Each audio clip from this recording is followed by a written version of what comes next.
Partir sur sur notre Zoom aujourd'hui qui traite d'un sujet qui a peut-être été un étonnement pour vous, l'activisme. Le mot activiste, c'est un mot qu'on entend aux informations, par exemple, oui, de temps en temps, et c'est un mot aussi qui concerne les systèmes de défense, puisque les lundis, nous abordons tous les systèmes de défense, et il y a en effet deux manières d'aborder ce thème d'activisme. Une façon qui est celle que vous entendez à la télévision, que vous entendez quand vous écoutez les infos, et une façon dont les psychanalystes, dont les psychiatres parlent d'activisme. Et donc, nous allons regarder les deux. Et aujourd'hui, il y a quelque chose de très spécial. C'est que mon amie Anne, qui est là ici présente, et qui a eu le malheur de proposer son aide si j'avais besoin de quelque chose, donc je lui ai confié une petite transcription à faire sur ce thème-là, et je lui ai demandé de bien vouloir vous en parler elle-même directement, de ce qu'elle a compris de ça. C'est très court, normalement, tu as dû en extraire ce qui était essentiel.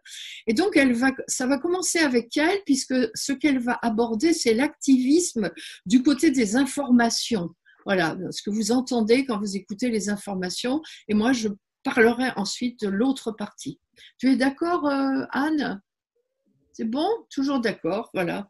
Donc, ne me demandez jamais ce genre de choses parce que vous ne savez pas ce qui va vous arriver derrière. Donc, merci Anne d'avoir relevé ce challenge et nous t'écoutons avec plaisir parler de l'activisme dans ce que tu as compris.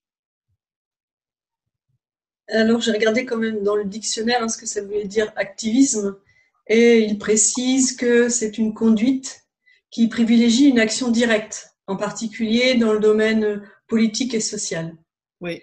Et le but des activistes, en fait, c'est d'informer, de sensibiliser un maximum de personnes à la cause qu'ils défendent, et afin de créer un changement politique et ou social, pour améliorer, on va dire, la vie d'un peuple, d'une ethnie, de minorités qui sont souvent invisibles et silencieuses, et de donner la possibilité à ces minorités de s'exprimer.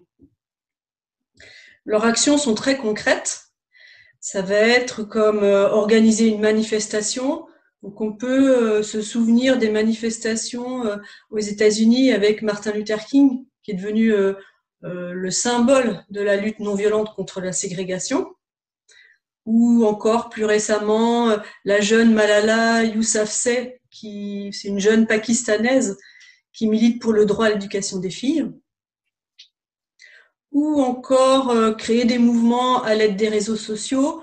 On peut penser à MeToo, qui encourage la prise de parole des femmes victimes de violences sexuelles, ou encore le Black Lives Matter, qui veut dire littéralement la vie des Noirs compte, qui a été créé aux États-Unis et puis qui est repris aussi en France. Et puis récemment, j'entendais aussi aux informations, on faisait référence aussi à la signature de pétitions comme le manifeste de 343, des 343 femmes qui ont eu le courage de signer ce manifeste, là, je me suis fait avorter, et qui s'exposait à l'époque à des poursuites pénales qui pouvaient aller jusqu'à l'emprisonnement.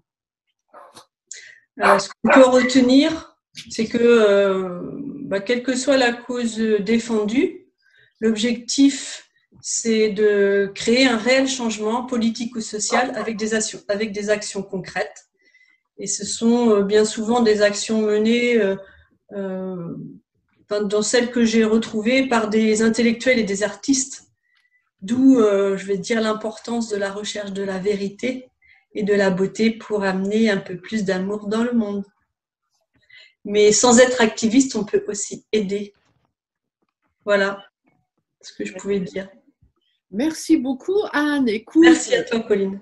Super, c'est une très belle synthèse de cette façon d'aborder l'activisme avec le côté positif de l'activisme. On voit un peu que derrière il y a du feu, il y a une volonté ferme de défendre quelque chose, un point de vue, une idéologie, une doctrine, une théorie, un dogme, voilà, en sachant que parfois ces dogmes vont dans le sens d'un monde meilleur et que parfois les dogmes ne vont dans des sens qui sont pas forcément très positifs, en tout cas qui rendent pas tout le monde meilleur.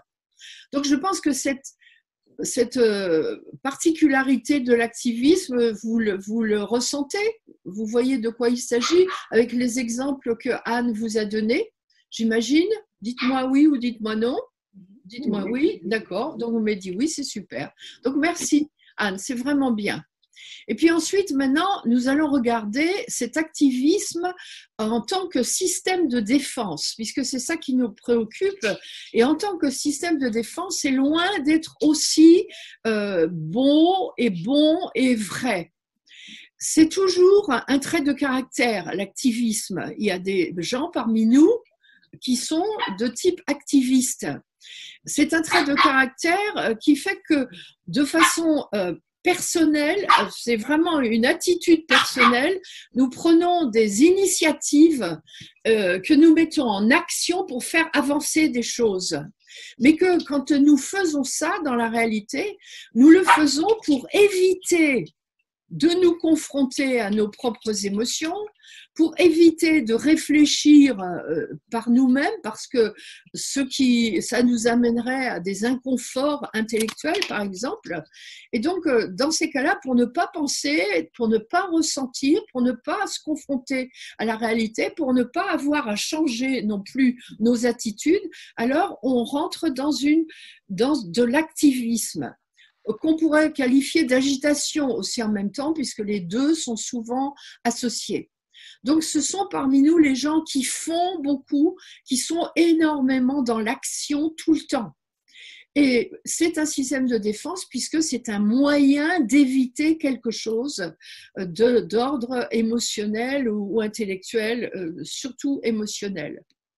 Donc, on pourrait dire qu'en psychologie, par exemple, c'est une propension, on pourrait donner cette définition, à utiliser l'action comme une réponse à nos angoisses. Voilà. Donc, quand je vous dis ça, peut-être déjà, certains se sentent un petit peu concernés quand même, hein, non ? Ceux qui n'arrêtent pas, qui bossent, qui n'arrivent pas à s'arrêter 5 minutes, qui n'ont pas le temps de tout faire, si vous faites partie de cette catégorie, vous avez l'impression que les journées sont trop courtes pour faire tout ce que vous avez à faire et que vous aimez beaucoup être dans l'action, que vous bougez tout le temps, vous êtes toujours en train de tourner, en train de vous agiter, en train de faire plein de choses. Sachez qu'il y a en vous ce système de défense qui fonctionne et qui agit. Et c'est vraiment le nom qu'on peut lui donner et qui nous indique qu'il y a un conflit intérieur. Il y a quelque chose en nous, et c'est intéressant parce que ça nous indique le lieu du travail en même temps, il y a quelque chose en nous que nous ne voulons pas voir. Et c'est en ça que l'observation de soi, encore une fois, est tellement précieuse, parce que nous avons comme une petite sonnette d'alarme. Qu'est-ce que tu ne veux pas voir? Pourquoi tu t'agites autant? Pourquoi tu bouges autant? Pourquoi tu as toujours autant besoin de faire et toujours faire? Pourquoi tu te sens mal quand tu t'assieds 5 minutes juste pour te détendre? Pourquoi tu n'y arrives pas d'ailleurs du tout? Qu'est-ce que c'est que ce truc-là qui fait que ça énerve peut-être même les autres, qui est vrai nous dire de temps en temps, oh, calme, pose-toi un instant. Et donc, c'est pathologique, effectivement, quand c'est excessif et quand ça devient le moyen exclusif de calmer ses angoisses. Donc, on a vu qu'on a d'autres systèmes de défense pour calmer nos angoisses. On a l'embarras du choix. Hein. Mais quand les autres ne fonctionnent pas, par exemple, quand ça ne va pas et que je n'arrive pas à refouler, parfois ça arrive, eh bien, je peux me mettre dans l'action. Et comme ça, je ne suis pas en contact avec moi-même. Alors oui, bien sûr, ce sont des activités politiques et autres, et on peut s'activer dans des tas de domaines. En politique, on peut s'activer dans l'humanitaire, on peut s'activer de plein de manières. Mais c'est un état d'esprit qui est quand même particulier. Dans l'activisme, il y a vraiment, c'est ça que je voudrais que vous reteniez le plus, un refus de la résolution de nos conflits intérieurs. C'est vraiment ça qui est le plus important. Alors, par exemple, quand on est malade, quand on est momentanément malade, plutôt que de se traiter, de se soigner ou de s'occuper de sa maladie, tant qu'elle nous handicape pas complètement, eh bien, on peut se brancher sur une activité pour oublier qu'on est malade. Des gens comme ça, j'ai par exemple quelqu'un dans ma famille qui a un cancer, et depuis qu'il a un cancer, il n'a jamais autant travaillé. Il bosse tout le temps, jusqu'à l'épuisement total, et probablement qu'il mourra bien avant l'heure qui aurait pu être s'il avait pris un peu soin de lui. C'est une manière d'oublier. C'est d'ailleurs quelque chose qu'on dit, j'ai besoin de faire pour oublier. J'ai besoin de faire pour ne pas être obligé d'y penser. Et quand je dis ce genre de choses, qui paraît tout à fait incongru pour ceux qui me regardent, eh bien, je sais que j'utilise ce système de défense qui est l'activisme. Le personnel médical utilise beaucoup l'activisme aussi. Quand il est confronté à des personnes en fin de vie, qu'il est confronté à la souffrance psychologique de quelqu'un, eh bien, l'activisme, ça va être par exemple l'acharnement thérapeutique. C'est l'activisme des soignants. Parce que plutôt que de faire face, parce qu'on ne sait pas faire, ou parce que la souffrance de l'autre nous renvoie à la nôtre, ou à notre impuissance, ou à notre peur de la mort, alors on s'acharne à trouver des solutions qui vont peut-être fonctionner, mais probablement pas d'ailleurs. Mais c'est une façon, encore une fois, on comprend bien ça, de mettre un filtre sur son monde intérieur. Quand je fais ça, quelque part, je ne suis pas en contact avec moi et j'ai l'impression de faire quelque chose. Donc, je parle du personnel médical, là, particulièrement des médecins, mais c'est exactement pareil pour les infirmières ou pour les autres membres de l'équipe médicale. Dans le sport, par exemple, où dans le sport, il y a des aspects qui sont éminemment positifs, mais il y a aussi des hauts niveaux, au niveau du sport, qui sont de l'activisme. Je fais du sport de manière intensive pour ne pas m'occuper d'autre chose, pour ne pas régler un problème que j'ai dans un autre endroit de ma vie. Et c'est à cet endroit-là que je vais décharger mon agressivité, que je vais décharger mon trop-plein d'émotions dont je ne sais pas quoi faire. On peut aussi, quand on est au travail et quand un employé souffre dans son travail, on peut aussi, par exemple, devenir activiste dans le monde humanitaire ou dans une association caritative. Vous avez des gens qui ont des métiers qui sont très peu valorisés ou valorisants et qui, à côté, on pourrait appeler ça le déplacement aussi, on l'a vu ensemble, ce système de défense, qui, à côté, vont s'investir avec force dans une association humanitaire ou aller distribuer la soupe le soir dans une association ou une autre, et ils vont s'activer ailleurs. Vous allez me dire en quoi c'est négatif ? En soi, c'est pas négatif, puisque ce qui est choisi comme activité est quelque chose qui est au service des autres. Le problème, c'est que je ne traite pas le fait que je fais un travail qui ne me convient pas et que peut-être il y aurait une possibilité de changer de travail, peut-être de faire une formation pour évoluer dans mon travail. Il y aurait des décisions peut-être à prendre. Mais comme j'ai pas envie d'y penser ou que je me semble incompétent pour y arriver, alors je préfère faire autre chose et m'activer dans autre chose. Donc vous voyez bien cette idée de fuite qu'il y a dans l'activisme qu'on va trouver à chaque fois, comme une soupape de sécurité. Pour certaines personnes, c'est réellement une soupape de sécurité. Donc on a en nous cette part d'activisme-là, et certains vous diront, tant que je peux travailler, ça va. Le jour où je ne peux plus faire telle et telle chose que j'aime, alors j'ai plus aucune raison de vivre.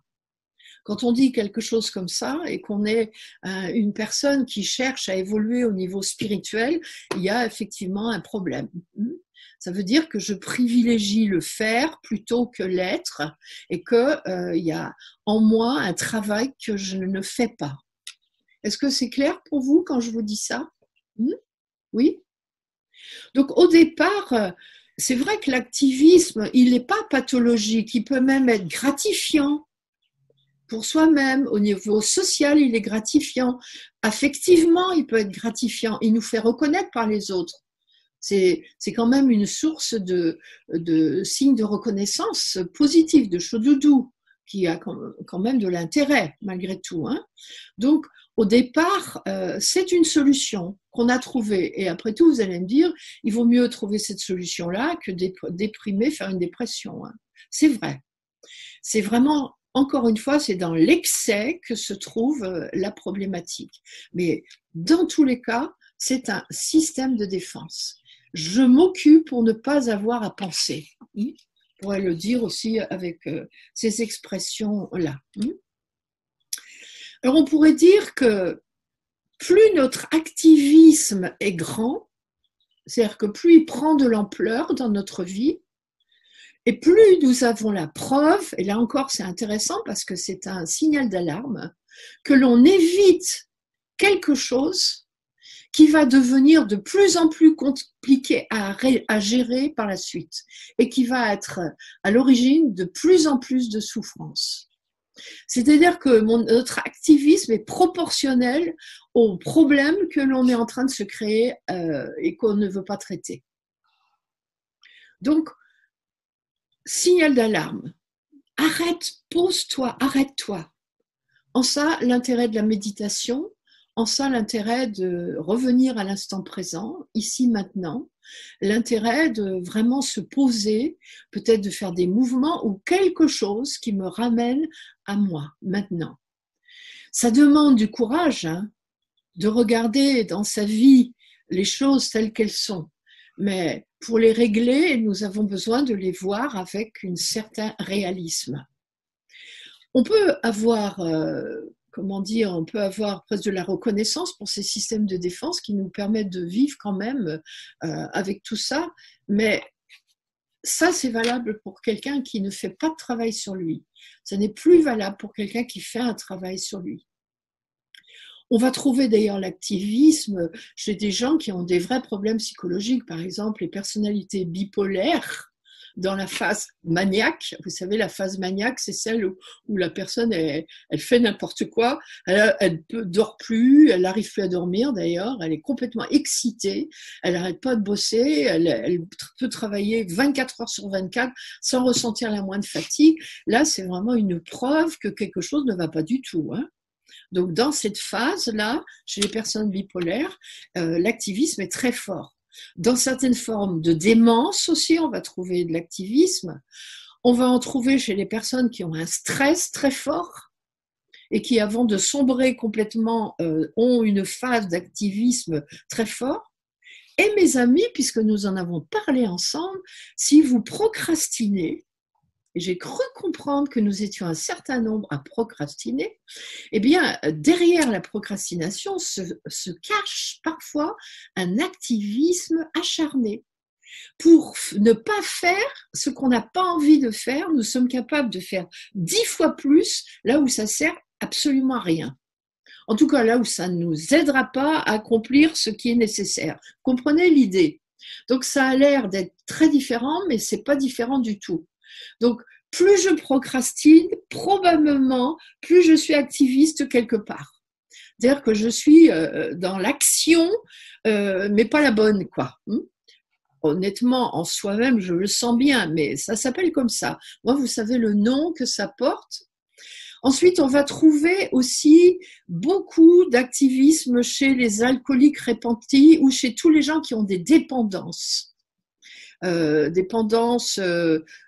Oui, toutes les formes de dépendance. On va trouver aussi ça, l'activisme. Quand on essaye de sortir d'une dépendance, comment on fait pour s'en sortir? On s'occupe ailleurs, en général. Hein. C'est où je bois, où je mange plus, où je fais, voilà, je suis dépendant de quelque chose, où je m'agite. Ça, on pourrait l'appeler de l'agitation dans ces cas-là.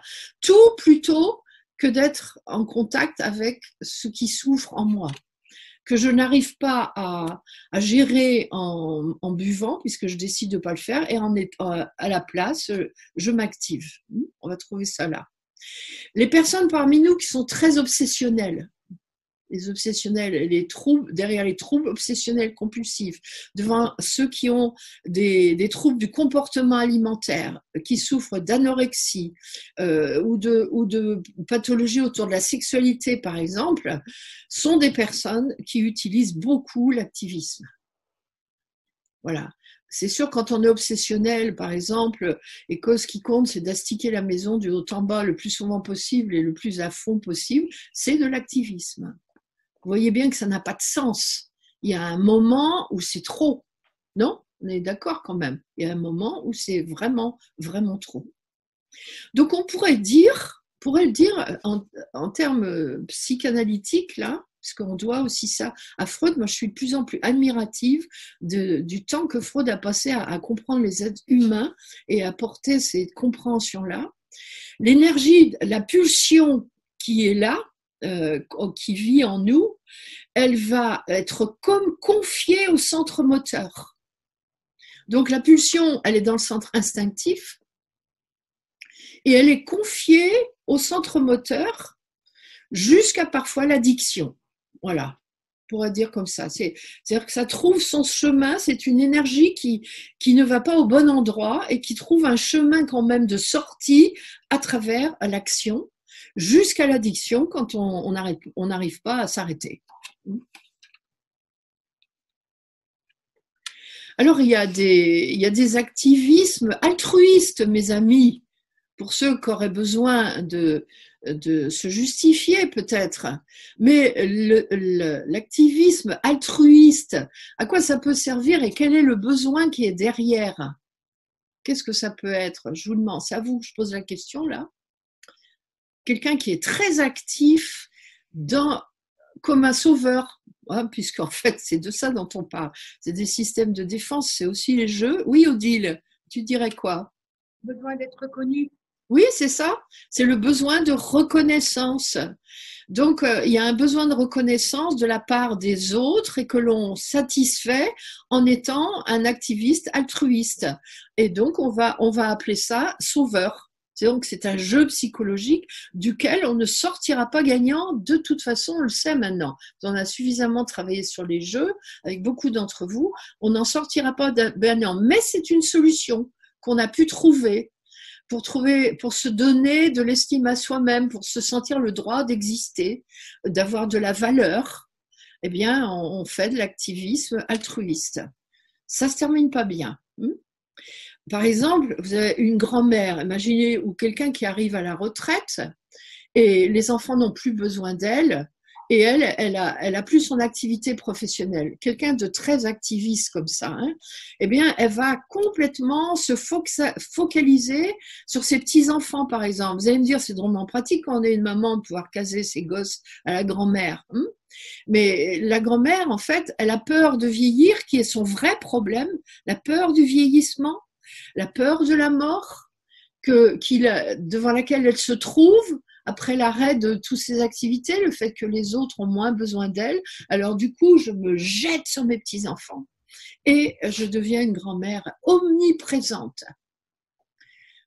Sûrement que c'est mieux de faire ça qu'autre chose, hein, mais c'est un moyen de combler un manque qui ne sera pas comblé, jamais. Parce qu'un jour, les petits-enfants vont devenir grands aussi. Il ne sera pas comblé parce que le vrai problème, il est à l'intérieur de la personne. C'est le face-à-face avec sa vieillesse, avec sa mort, avec la fin de l'activité, avec tout ce que ça veut dire qui est à faire et qui là est complètement oublié, c'est une amnésie, voilà, une amnésie de son problème. Donc, Freud disait aussi attention au danger des conduites extrémistes. Nous pouvons être parfois dans un domaine ou dans un autre, même celui dont je viens de parler en tant que grand-mère, dans des conduites extrémistes. Là encore aussi, c'est le rôle du sauveur. Je me pointe là pour satisfaire le besoin de quelqu'un d'autre en sauveur et je ne règle pas ce qui est à régler profondément en moi-même. Alors, je me disais, s'il y avait un philosophe qui s'intéressait à l'activisme, certainement que ça existe et ça m'intéresserait beaucoup de savoir ce que les philosophes en pensent. J'ai vu quelque chose sur les laboratoires. Les laboratoires d'analyse, je parle, qui attirent l'attention sur l'activisme, par exemple, parce que ça peut être très manipulatoire, pour vendre des tranquillisants. C'est un moyen aussi de vendre des tranquillisants.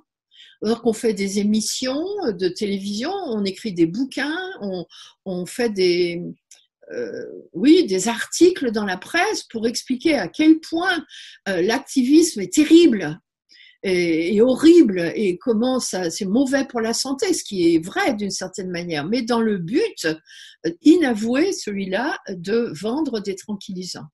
Donc, cette notion d'activisme, elle est utilisée aussi contre même les personnes qui utilisent ce système de défense.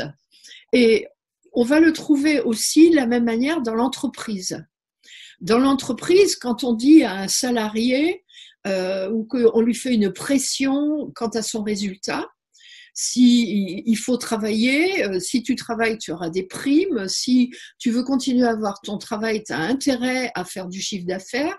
Donc toute cette pression qu'on peut faire parfois à des salariés sur les chaînes de production ou à des commerciaux ou d'autres postes de travail, on oblige les gens quelque part à se mettre dans l'activisme comme une pression, comme un chantage presque. Et donc, ça peut être provoqué par ceux qui nous entourent, par les médias ou par ceux qui ont un certain pouvoir sur notre vie. Et on peut basculer dans l'activisme de nouveau là. Parce qu'on ne prend pas le temps de la réflexion. Parce qu'on se laisse culpabiliser. Parce que là encore, c'est un jeu psychologique dans lequel on se retrouve victime avec tous les persécuteurs qui nous persécutent. Voilà.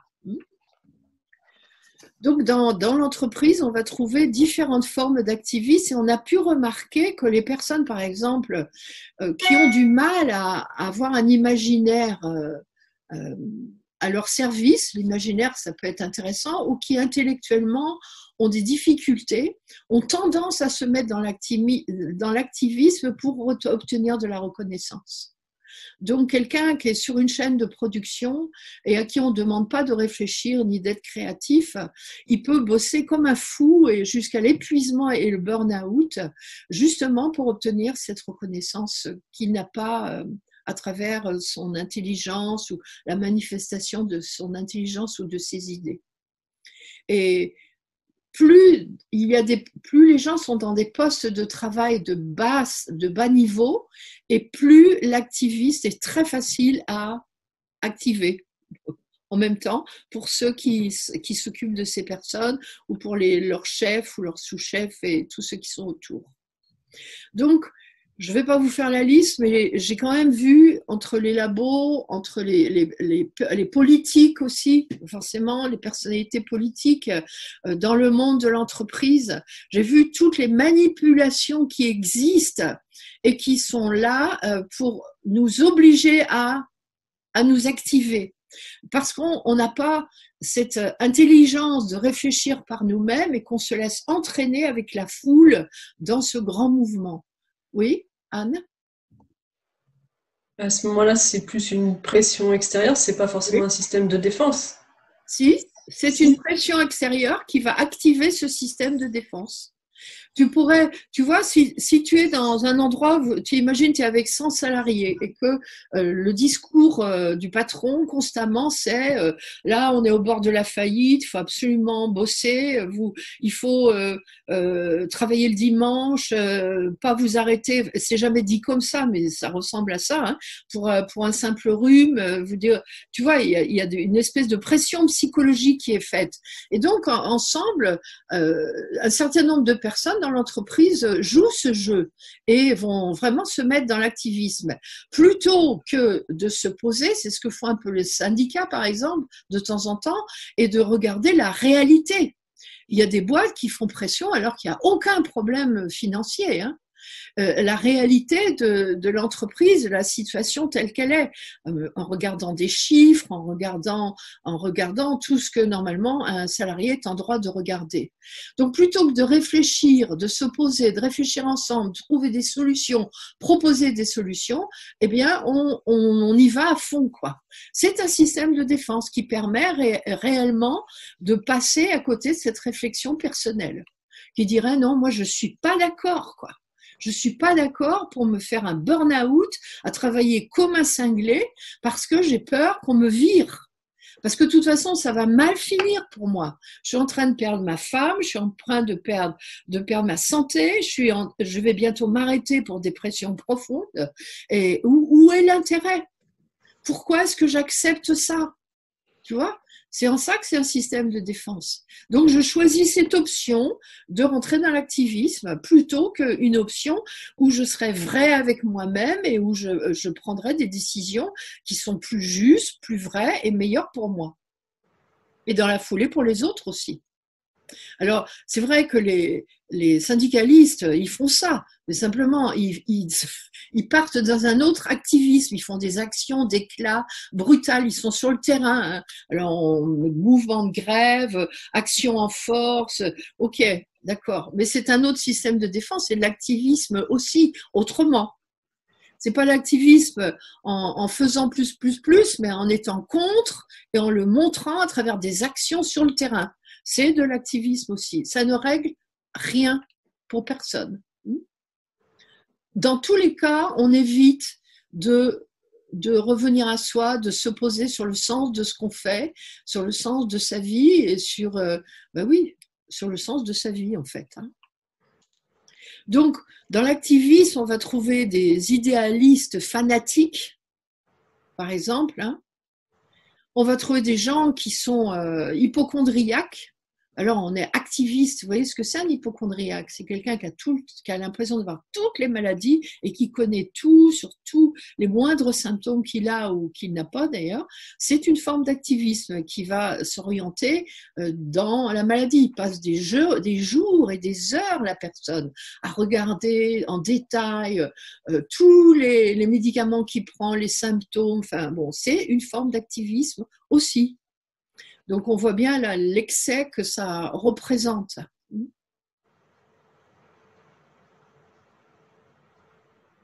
Et l'activisme, évidemment, on peut l'associer au militantisme. Tous les militants sont des activistes, parfois extrémistes d'ailleurs, radicaux et violents. Pourquoi pas? Je ne sais pas qu'on y est d'ailleurs, et violents aussi. Est-ce que c'est clair pour vous ce que je vous ai dit? Est-ce que vous voyez bien? Oui? Alors, est-ce que certains ont des... Est-ce que ça vous a évoqué quelque chose personnellement, ce que je viens de raconter sur l'activisme? Qu'est-ce que vous en pensez? Qu'est-ce que vous voyez qui vous concerne? Oui, Marie-Joëlle, dis-nous. Moi, ça a été toute une partie de ma vie à l'âge de 20 ans où j'étais militante à l'extrême. J'avais même plus le temps d'aller me balader. C'était fou, une frénésie de changer le monde. D'accord, ben on voit que tu en es sortie. Bien. Sonia? Pendant 30 ans, dans mon ancienne entreprise, j'ai été responsable du CHSCT, déléguée syndicale, déléguée du personnel, parce que je ne me plaisais pas de mon poste. Donc, c'était ma manière d'avoir une revanche et mon but, c'était de virer tous les DRH. Donc, j'allais jusqu'au ministère, hein, tous les 2 ans environ. Chaque fois qu'il y avait un nouveau DRH, c'était mon truc, il fallait absolument que j'aille le virer. Oui. Et le problème, il n'était pas chez l'autre, il était chez moi. Il était chez toi. Donc, tu vois, ton exemple est intéressant aussi parce que on voit bien extérieurement, il y a un aspect positif, évidemment, puisque heureusement qu'il y a des gens qui luttent pour certaines causes et qui aident les autres à avancer. Mais ce qui est encore plus intéressant, c'est de comprendre à partir de quoi en moi ça part. C'est ça qui est intéressant, tu vois.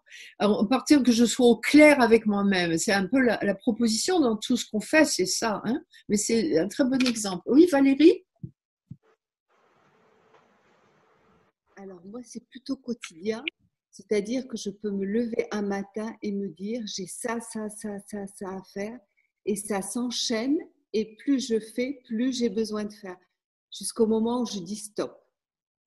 Mais c'est vraiment le matin où je peux l'apercevoir. Une fois que je suis dedans, je suis dedans. Oui. Voilà. Plus ponctuel. Tu es emporté par ton élan, quoi. Voilà. Ok. Oui, d'autres personnes encore? Michel. Et puis Marie-France après. Moi, je suis dans la procrastination hyperactive.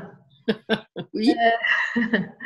Le soir, je me fais mon programme pour le lendemain et j'en rajoute au fur et à mesure de la journée. Et quand je sens que là, j'exagère, je me pose dans le canapé et là, je sens bien que je suis mal, je suis pas bien et que j'ai juste envie de me lever et de bouger. Et voilà, et j'essaie de faire l'effort de m'asseoir et de ressentir pourquoi je suis comme ça. Merci. Marie-France? Oui, quand tu as parlé de retraite, je n'avais jamais pensé à cette façon de voir et d'être activiste.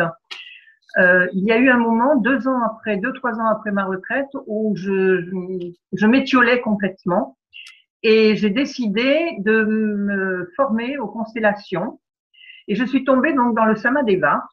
Et j'ai l'impression que là, je suis activiste dans le Samadeva parce que les constellations, le yoga, les TEM, enfin, tout m'intéresse et j'ai l'impression d'une boulimie par rapport à toutes ces connaissances qui sont passionnantes pour moi. Donc, je suis tombée dans l'activisme par rapport aux formations du Samadeva. Oui. Est-ce que les formations que tu as choisi de faire t'aident à être plus en toi, à être plus calme, à t'observer davantage, à te connaître? Ouais. Voilà. Donc si c'est ça, à ce moment-là, c'est plutôt bien.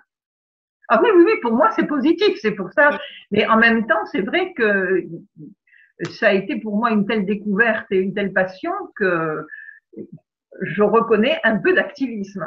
Oui, ok, ben oui, ça en est, hein, bien sûr. Oui, oui, quelqu'un d'autre encore? Oui, Emmanuel, et puis après Christine? Oui, moi, parfois, en fait, je me rends compte que j'ai du mal à me poser et que je vais dans l'action et ça me prend, en fait, et j'arrive pas enfin, je le subis. Et j'ai du mal à me poser à ce moment-là pour voir ce qui va pas. Je me fuis, en fait. Ok, c'est ça. Oui, Christine? Moi, je suis plutôt active. Enfin, j'ai toujours beaucoup de choses à faire. Mais je me suis obligée à un moment donné à soit prendre un livre, faire un temps calme l'après-midi pour faire une pause. Après, je culpabilise parce que j'ai pas fini. C'est autre chose. C'est autre chose. Mais c'est intéressant tu vois, de t'entendre parce qu'on voit que maintenant que j'ai compris ce que c'est l'activisme et que je suis consciente que c'est de ça dont il s'agit dans mon attitude, mes envies effrénées de faire, qu'est-ce que je fais maintenant? Est-ce que j'ai envie de rester comme ça? Ou est-ce que j'ai envie de sortir de là et sortir de ça, en tout cas du trop-plein, puisqu'il y a toujours une part qui va rester, mais du trop-plein, ça veut dire d'accepter de faire face à ce qui me fait peur en moi, à des aspects de moi que je ne veux pas voir ou des peurs que j'ai, souvent liées à la mort d'ailleurs, et à des choses qu'il faudra que je m'habitue à perdre, à quoi je devrais renoncer, par exemple.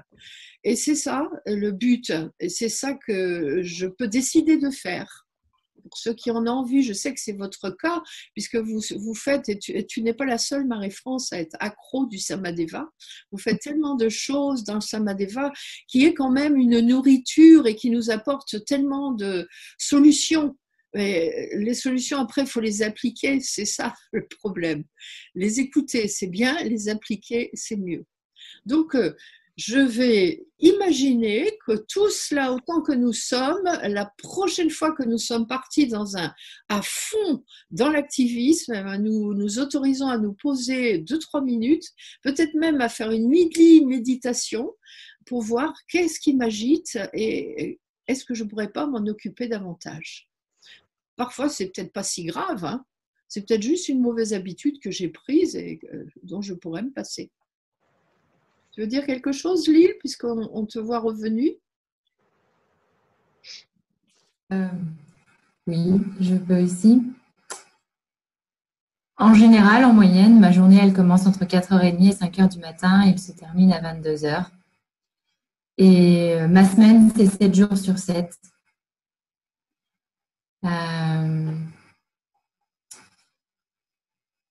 Globalement, là où je vois pas, là où il n'y a pas forcément l'aspect négatif de l'activisme, comme ça peut être décrit juste là, c'était sur la notion de fuir ce qui en soi peut poser problème.